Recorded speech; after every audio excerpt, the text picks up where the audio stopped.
સામાન્ય રીતે રાજકીય જાહેર સભાઓમાં બોલીએ થોડું આઘું પાછું થઈ જાય, થોડા ગપ્પા પણ મારી દઈએ તો એ પ્રજાનું બહુ ધ્યાન હોય નહીં.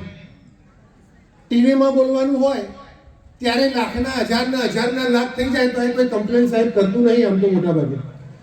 પણ આ ખેડૂતોનો ડાયરો છે, ધરતીપુત્રોનો ડાયરો, કણમાંથી મણ પેદા કરનારો સમાજ, જેનું પોતાનું એન્જિનિયરિંગ એવું છે કે આ બધા અધિકારીઓ બેઠા છે, ચોપડીઓમાં બધે બધું લખેલું છે અને અહીંયા તમને જે ભણાવવાના છે એનાથી આગળ જે કોઠાસૂદ છે.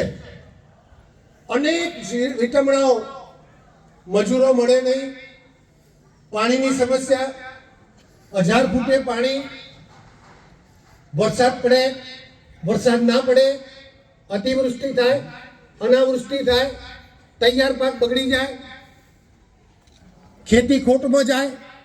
અને તેમ છતાં આ ધરતીપુત્રો કે જેમણે જગતનું પૂરું કરવાની જવાબદારી છે એ બધા આટલી મોટી સંખ્યામાં ઉપસ્થિત છે. ત્યારે પાછું ડાયસ એટલું બધું રીચ છે કે કૃષિ, પશુપાલન, એપીએમસી ને સંઘ અને એટલા બધા આગેવાનો ઉપસ્થિત છે એટલે સહેજ પણ બોલવામાં ગપ્પા મારીએ ચાલે નહીં.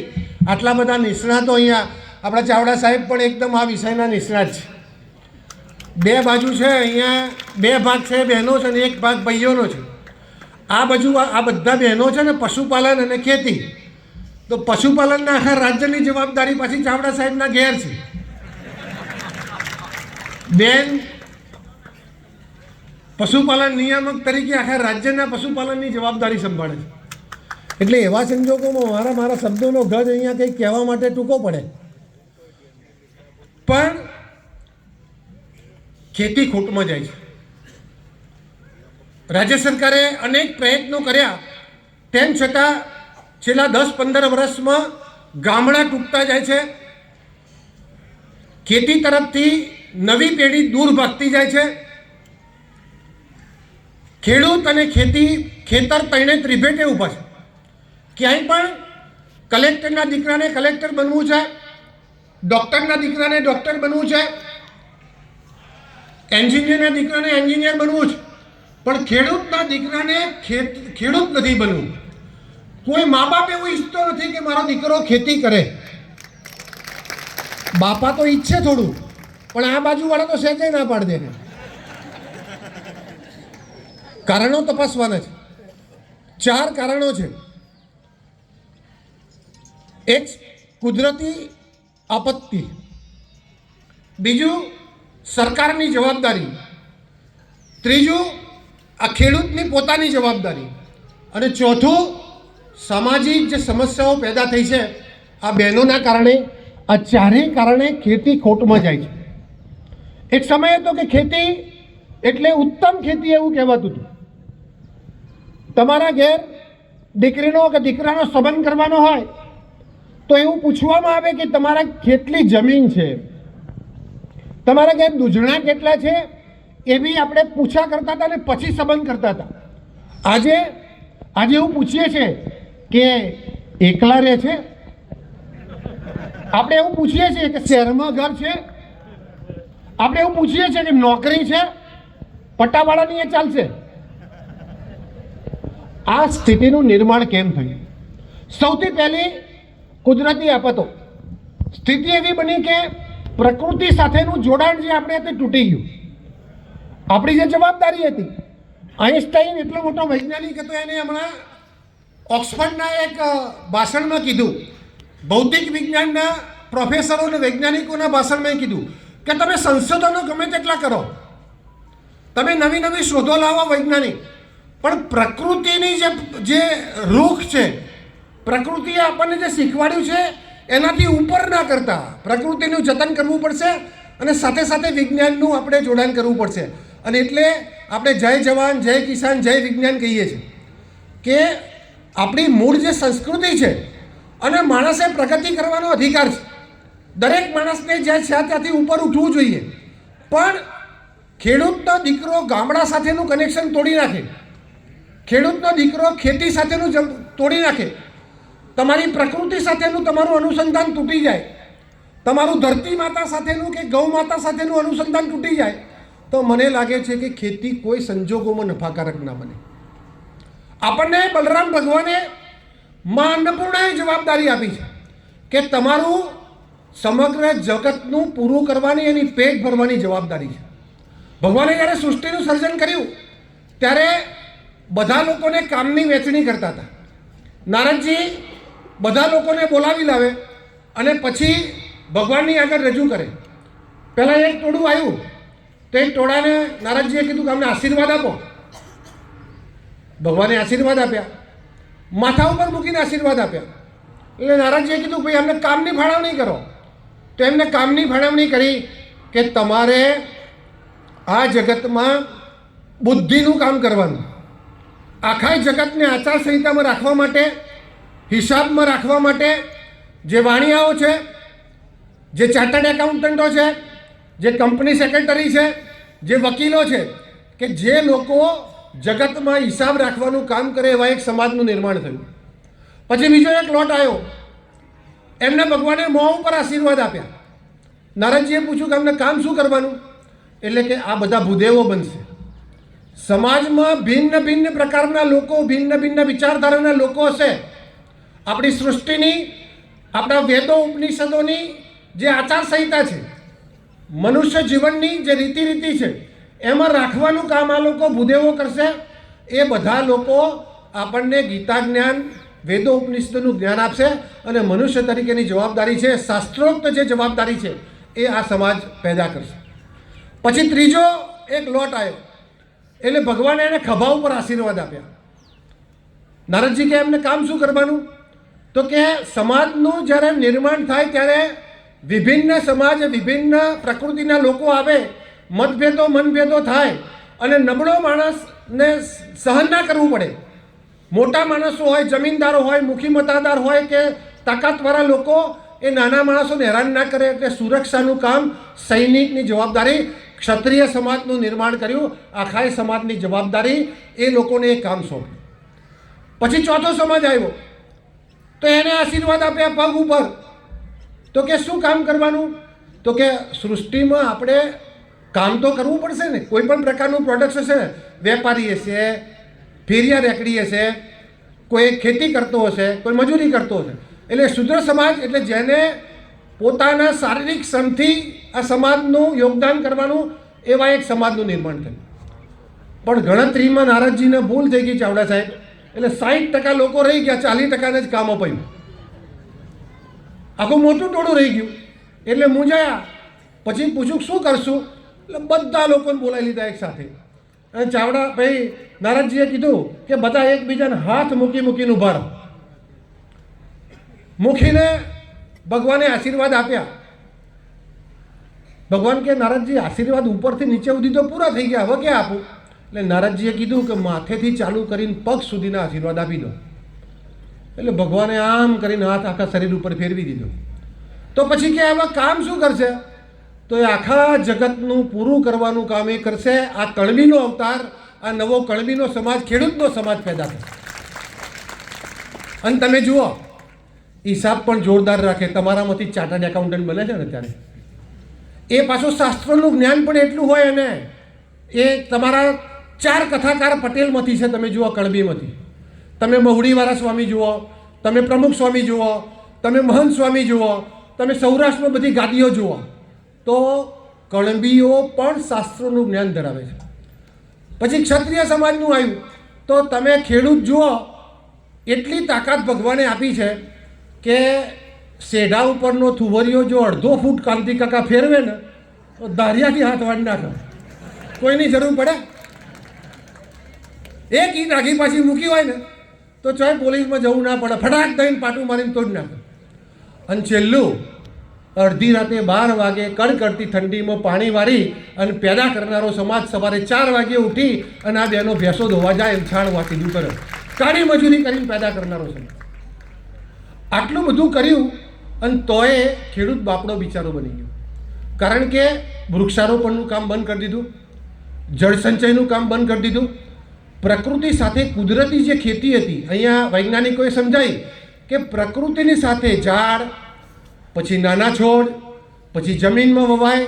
એટલે એક સાથે મલ્ટી લેયર ક્રોપિંગ આપણે જે કુદરત કરતી હતી, છાણિયા ખાતરથી કરતી હતી, જંતુનાશકો સિવાય કરતી હતી, ખાતરો સિવાય કરતી હતી અને પોતાના બિયારણમાંથી કરતી હતી, આ પ્રકૃતિ સાથે આપણે ચેડા કર્યા એટલે જમીનમાં કાર્બન પાર્ટિકલ વધી ગયો.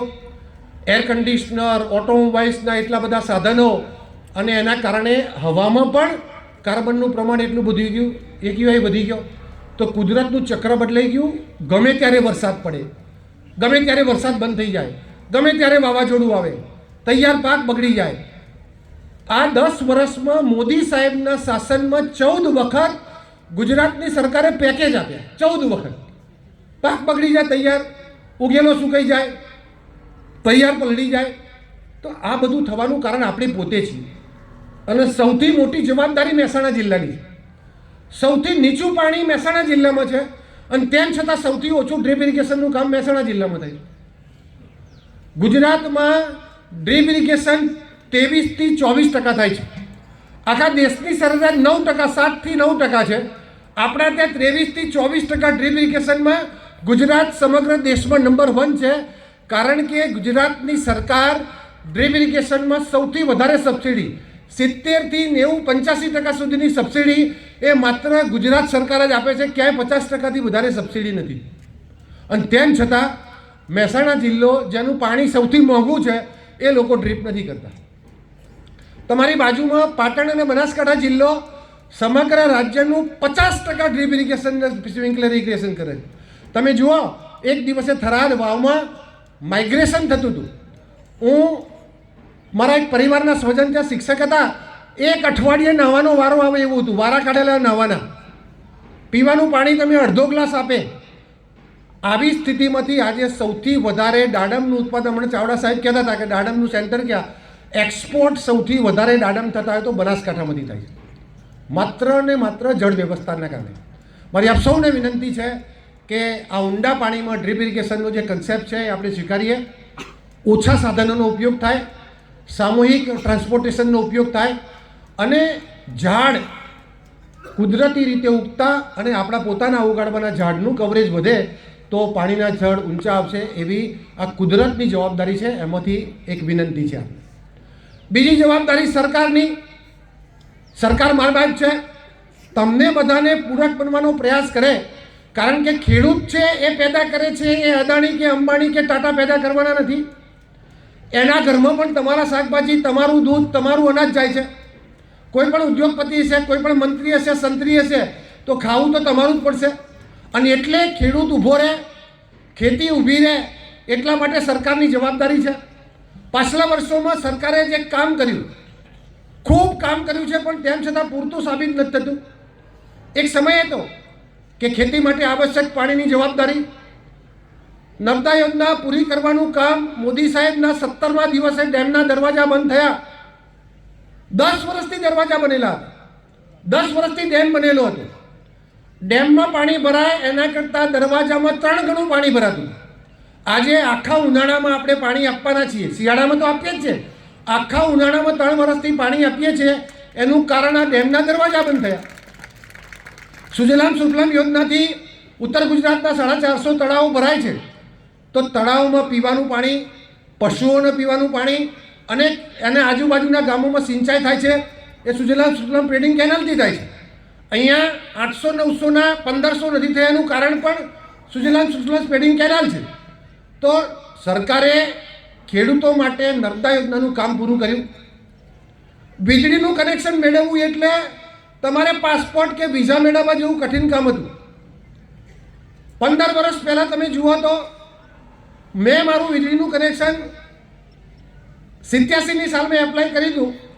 તો 94ની સાલમાં મારા ફાધરના નામનું કનેક્શન 8 વર્ષે મળ્યું હતું.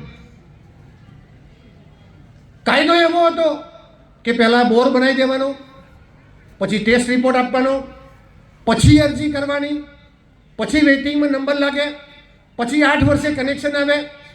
બોરની લોન લઈ લીધેલી હોય, એ લોનના હપ્તા ભરતા જે પાકે એ હપ્તામાં જાય. વરસ નબળું હોય તો દાગીના વેચીને બોરનો હપ્તો ભરવો પડે. તમારા જેવા બોરમાં તો આવરો જ બંધ થઈ જાય, માટી આવી જાય. આવી સ્થિતિમાંથી ભારતીય જનતા પાર્ટીની સરકારે નિયમ બદલ્યો ખેડૂતોના હિતમાં કે પહેલાં અરજી કરવાની, નંબર આવે એટલે 3 મહિના બોર કરવાનો તમને સમય આપે અને પછી તમારે બોર કરવાનો, એટલે કોઈ લોનના હપ્તા ચડે નહીં.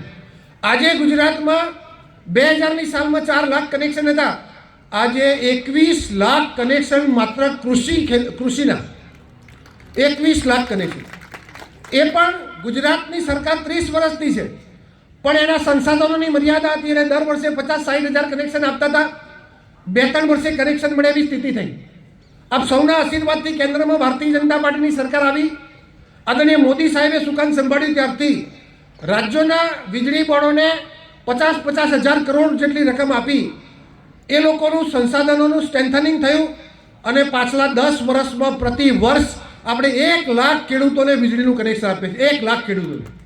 અને આજે ગુજરાતના કોઈ પણ ખૂણે 3 મહિનાથી વધારેનું વેઇટિંગ કૃષિનું નથી. એનાથી આગળ રાત્રે વીજળી, તૂટક વીજળી અને વીજળીમાં એનો લોડ ઓછો પડે એવી સ્થિતિ હતી. આજે ગઈકાલે જાહેરાત થઈ કે 1 જાન્યુઆરીથી સમગ્ર ગુજરાતમાં દિવસે વીજળી મળે કિસાન સૂર્યોદય યોજનાથી. આખા દેશમાં ગુજરાત એવું પહેલું રાજ્ય છે કે દેશ દિવસે વીજળી આપે ખેતરમાં અને 24 કલાક વીજળી આપે ગામડા. ભારતીય જનતા પાર્ટીની સરકારે ખેડૂતો માટે અભૂતપૂર્વ નિર્ણય આ પાણી માટે લીધો. ખેતી કરવા માટે પૈસા જોઈએ, તો પૈસા માટેની સ્થિતિ કેવી હતી? ખેડૂત બાપડો બિચારો હતો. 2-4 આગેવાનોની ભલામણ કરાવે ત્યારે 5-10-15 હજાર રૂપિયા કોઈ સાહુકારના ઘેરથી લેવું પડે. શેઠ ખુરશીમાં બેઠા હોય ને તમારે નીચે બેસીને એને આજીજી કરવી પડે. એવી સ્થિતિમાં 5%, 10%, 15% વ્યાજ થાય તમારું. આજે સહકારી પ્રવૃત્તિથી ધિરાણની વ્યવસ્થાઓ થઈ. એ સમયમાં 18% વ્યાજ લેતા હતા. 31મી માર્ચ જતી રહે તો 5% દંડનીય વ્યાજ, એટલે 23-24% વ્યાજે 30-40 હજારનું ધિરાણ મળતું હતું. કેન્દ્રમાં સરકાર આવી, મને મોદી સાહેબે 3 લાખ સુધીનું ધિરાણ 0% મળે એવી વ્યવસ્થા કરી. 3 લાખ સુધીનું ધિરાણ અને બાકીનું 2 લાખ રૂપિયા બીજું એ 7% એ કિસાન ક્રેડિટ કાર્ડમાં મળે. 5 લાખ રૂપિયા સુધી તમારે કોઈ મુખી મતદારના ત્યાં જવું ના પડે, કોઈ પોલીસ પટેલના ત્યાં જવું ના પડે, કોઈ આગેવાનના દાઢીમાં હાથ ના નાખવો પડે એવી સ્થિતિનું નિર્માણ થયું. યાંત્રિક સાધનોમાં સહાય મળે, ટ્રેક્ટરમાં, કલ્ટિવેટરમાં, થ્રેસરમાં. તમારે વાડ કરવી હોય તો સબસિડી મળે, ગોડાઉન બનાવવું તો સબસિડી મળે. અનેક સોસાયટી સબસિડીની સ્કીમોથી તમને ખેતીમાં યાંત્રિકીકરણ કરાય, તમારે મજૂરો ઓછા થાય, ઝડપથી કામ થાય એવી વ્યવસ્થા આ સરકારે કરી. એનાથી આગળ કિસાન સન્માન નિધિથી રોકડા રૂપિયા તમને સિઝનમાં મળે, ખેતી કામમાં પૂરક બને એ માટે દેશમાં આઝાદી પછી પહેલી વાર રોકડા રૂપિયા ખેડૂતોના હાથમાં આવે એવી વ્યવસ્થા પણ કરી સરકારે. ડ્રીપ ઇરિગેશનમાં સબસિડી ગુજરાત નંબર 1 છે. સોલર ઉર્જા નંબર 1 છે ગુજરાતમાં. વીજળીના કનેક્શનમાં નંબર 1 છે. 700 કરોડ જેટલી ટ્રેક્ટરની સબસિડી નંબર 1 છે. આ બધું કર્યું તો ખેડૂત તો ત્યાંનો ત્યાં જ છે, ક્યાં દેખાતું જ નથી. ક્યાં દેખાય છે કે કોઈ ખેડૂતનું છાપરું નવું થઈ ગયું હોય અથવા તમારો લગ્નનો પ્રસંગ ખેતીના કામમાંથી નીકળી જાય બને? સરકારે કર્યું એનાથી તમે ખાડામાં પડતા હતા, અટકી ગયા, ટકી ગયા. પણ હજુ નોકરી કરતાના ઘેર જેવું રસોઈ થાય એવી આપણા ત્યાં નથી થતી. શેઠના ત્યાં થાય એવી આપણા ત્યાં નથી થતી. રાજકારણીના થાય ત્યાં એવી આપણા ત્યાં નથી થતી. અધિકારીના થાય ત્યાં એવી આપણા ત્યાં નથી થતી. એનું કારણ શું? સરકારે આટલું બધું કર્યું પણ આ ખેડૂતોની જવાબદારી જોરદાર. ખેડૂતોએ ઇનડાયરેક્ટ ખેતી કરી દીધી. પોતે ધંધા તરીકે, વેપાર તરીકે, રોજગાર તરીકે ખેડૂતને ના લીધો. પોતે એને ખેતીને પરાણે કરવી પડે ને, કરવી પડે એટલે કરવી પડે એ રીતે ખેતી કરી. સાકાપુરામાંથી વિજાપુર જાય, એગ્રો સેન્ટરે જાય અને ફોન કરે ભાગ્યાને, તું આવી જા કે આ રાજુભાઈના ડેપો ઉપર. પછી 10 થેલી ખાતર મુકાઈ દે, 2 લીટર દવા આપી દે અને પછી ભાગ્યાને કે જા તું ખેતરમાં નાખી દેજે અને છાંટી દે. આવું થાય છે ને. પછી ભાગ્યો ક્યાં જાય? બાજુની દુકાનમાં કાં તો બાજુના ખેતરમાં. અને આપણે એપીએમસી જઈને પંચાયત કરીએ. પછી ખેતી એ રીતે બદલાઈ ગઈ.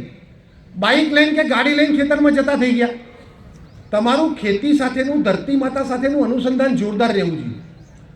ખેડૂતનો દીકરો તમારા તમામ ખેતરમાં એકવાર પગલું ના પાડે ને ત્યાં સુધી ખેતીની ફજેતી થાય. એ કે થાય જ નહીં. રાયડાના ખેતરમાં કે દિવેલાના ખેતરમાં તમે ખેતર વચ્ચોવચ્ચ થઈને એકવાર ના નીકળો તો તમને ખબર ના પડે કે મોલો કેટલો આવેલો છે, ઈયળ કઈ આવેલી છે. તમે જાઓ એટલે તમારા શર્ટ ઉપર ચોટે કે કેટલો ગુંદરીઓ આવ્યો છે, ઈયળ કઈ છે, લીલી છે કે કાબરી છે. તો પછી તમારે દવા છાંટવાની કે એના માપની ખબર પડે. રાતે ભાગ્યાએ પાણી વાળ્યું છે તો કેટલું કોરું મૂક્યું છે, તાલા કેટલા રહી જાય કેવી રીતે ખબર પડે? આમ આટા મારીને બાઇક લઈને નીકળી જાવ ખબર ના પડે ભાઈ. અથવા પાડોશી ચારિયા ચોરી કેટલી કરી ગયા છે, એરંડા કેટલા ઉતારી ગયા કેવી રીતે ખબર પડે? એટલે ખેતી આપણે ઇનડાયરેક્ટ કરી દીધી છે, ટેલિફોનિક ખેતી. કારણ એનું એવું છે કે મળતર ઓછું છે. કારણ એવું છે કે નવી પેઢીને કરવી નથી, દીકરો એમાં રસ નથી લેતો. અને એનું સૌથી અગત્યનું કારણ આ બાજુ વાળાનો વારો હવે.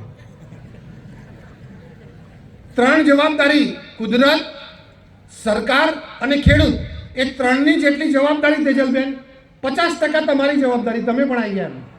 આ 3 બહેનો છે ને, 3 બહેનોની જવાબદારી જોરદાર. કારણ કે ખેતી ખોટમાં એટલે કે નવા યુવાનો ખેતીમાં જતા નથી. કેમ નથી જતા? તો બાયોડેટામાં લખેલું હોય કે દીકરો ખેતી કરે છે એટલે દીકરીના હાથમાં તો બાયોડેટા જાય જ નહીં. એની મમ્મી જ ના પાડ દે, ના ના ના ના, મારી દીકરી થોડી શાળામાં સીધું કરે કે, મારી દીકરી થોડી ગામડામાં રહે કે. આ મુશ્કેલીમાં, મજબૂરીમાં આ યુવાન એ 300, 400, 500 રૂપિયાની કાળી મજૂરી કરે છે. સવારે 8થી સાંજે 8 વાગ્યા સુધી કોઈના ત્યાં ગુલામી કરે છે. કલાક જવાનો ને કલાક આવવાનો, 14 કલાકની નોકરી કરે છે 400-500 રૂપિયામાં. મારી ગેરંટી કે 2 વીઘાના ખેતરમાં જઈને ઊભો રહે ને તો સાંજે 1000 રૂપિયા કમાઈ લાવો. 2 ગાયો, 2 ભેંસો અને 2 વીઘાની ખેતી હોય ને 1000 રૂપિયા કમાવામાં કોઈને તકલીફ ન પડે. પણ તમે એને મજબૂર કરી દીધો છે મજૂરી કરવા માટે. કેમ? તો કે ના, મારે તો શહેરમાં રહે દીકરી. તમારા દીકરાની વહુ પાછી લાવવી છે આપણે ગામડેથી, મજૂરી કરાય. એ તો આ સીધું કરે પણ દીકરી ના કરે. અને ગાય તો રખાય જ નહીં, ભેંસ તો રખાય જ નહીં, એ મજૂરી કોણ કરે કે? અને કૃષિ અને પશુપાલન બે એ પૂરક છે એકબીજાના. જે ઘર આગળ ઉકેડો ના હોય એ આગળ ઘઉંનો ઢગલો થાય જ નહીં.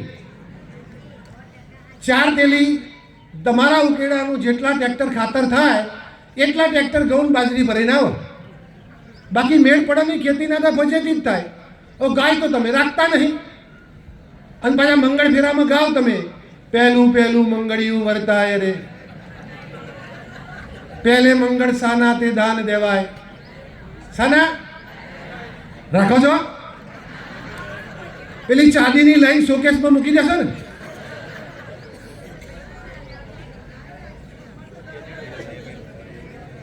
ગાયો ના રાખો ત્યાં સુધી, પશુપાલન ના કરો ત્યાં સુધી ખેતીનો કોઈ મેળ પડે નહીં. અને પાછું અંગ્રેજી મીડિયમમાં ભણાવું છે. આમ તો સાસુ સસરાની સેવા ના કરવી પડે એટલે શહેરમાં ભાગી જવાનું, કહેવાનું છોકરા ભણાવવાના છે. તમને ગુજરાતી નહીં આવડતું, તમે પાછું અંગ્રેજી મીડિયમમાં ભણાવવાનું કરો છો.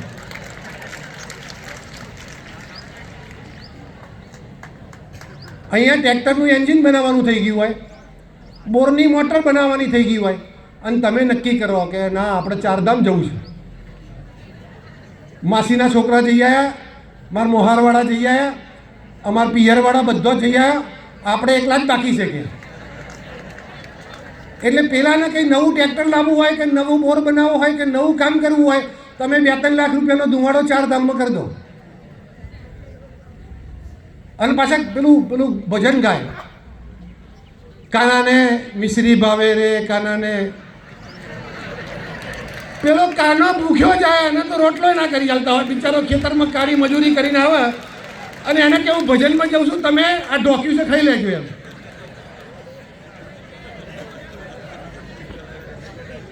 એ ઠંડુ ખાય અને તમે પેલા કાનાની ચિંતા કરો.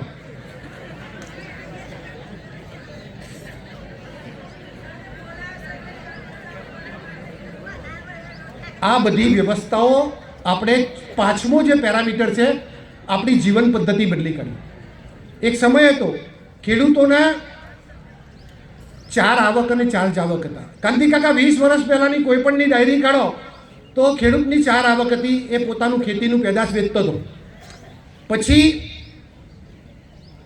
એનું ઘાસ વેચતો હતો, પછી દૂધ દહીં વેચતો હતો, પછી શેડે પાડે ઝાડ ઉગાડતો હતો. એ જે ઝાડ જૂના થાય એ વેચી અને એનું આવક થતી.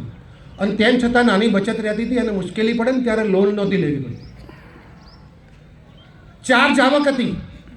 એક માત્ર ઘઉં પોતાના, ચોખા પોતાના, મગમઠ પોતાના, દહીં પોતાનું, છાશ પોતાની, દહીં પોતાની. એને મસાલા સિવાય કશું લાવવું નહોતું પડતું, મરી મસાલા સિવાય. એક કપડાં સીવડાવવાના આખા વર્ષના તે દરજી ઘેર બેસાડી દેતા હતા, ખબર છે? આખો તાકો લાવી દેતા હતા. બેન્ડ વાજાવાળા જેવા બધાના બની જાય. વર્ષમાં કોઈ બીમારી આવે તો એના માટે એક નાનો ખર્ચો થતો હતો. અને છેલ્લો આપણે પરિવારમાં નાનો પ્રસંગ આવે ને, એ બાબરી હોય, શ્રીમંત હોય કે લગ્ન હોય તો 200-250 માણસનો પ્રસંગ. કેટલો? જાતિના હગા હોય ને એટલો જ પ્રસંગ. અને બધું પોતાના પૈસામાં લોન વગર ઉકલી જતું. આજે સ્થિતિ શું થઈ? આવક એક જ થઈ ગઈ, અનાજ સિવાય બધું ખરીદી. તમારા ગામમાં પેલું અમૂલનું પાર્લર છે, મોટામાં મોટો ખેડૂત એ દૂધ દહીં વેચાતું લાવતો હશે. દાળના કટ્ટા, ચોખાના કટ્ટા તમારા ઘઉં વેચી અને રાજુભાઈને ત્યાંથી પાછા પહેલાં પોલીસ તૈયાર લઈ આવતા હશે. તમારા 450 વેચીને 700 રૂપિયા રાજુભાઈના લેવાના. આ ધંધો છે કે નહીં? કારણ કે ઘરવાળાને કરવું નહીં. આ બહેનો ના પાડે કે આ બધું હુપડું કોણ ચલાવે. ઘરમાં 6 મોબાઈલ હોય એટલે 6નું રિચાર્જ કરાવવાનું, દર વર્ષે એક નવો લેવો પડે, એક તૂટી જાય એટલે. 2 ટીવી ઉપર નીચે એટલે 2નું રિચાર્જ કરાવવું પડે. 7 જણા ઘરમાં એટલે 7 બર્થડે આવે. અને તમારા છોકરાને કોક લઈ જાય એટલે તમારા કોકના છોકરાને એટલે આખું 10-15 માણસ જોલું હોટલમાં જમવા જાય એટલે પેલા શાકભાજીનો વારો 10,000નો આવ્યો, તમે એક જ દાડમ વાપરી કાઢો. 2 પૈણેલો હોય એટલે એની એનિવર્સરી આવો. પછી ઉનાળામાં ફરવા જવાનું, જાત્રા કરવા જવાનું, અને પાછું શિયાળામાં નજીકમાં ચોક ફરવા જવું પડે એમ. એટલે આપણે આપણી પદ્ધતિઓ બદલી નાખી. 2,000, 3,000, 4,000 માણસના તો પ્રસંગ કરીએ આપણે. જેટલા માણસ વધારે બોલાવે એટલું સારું લાગે, તમારું વટ પડે એમ.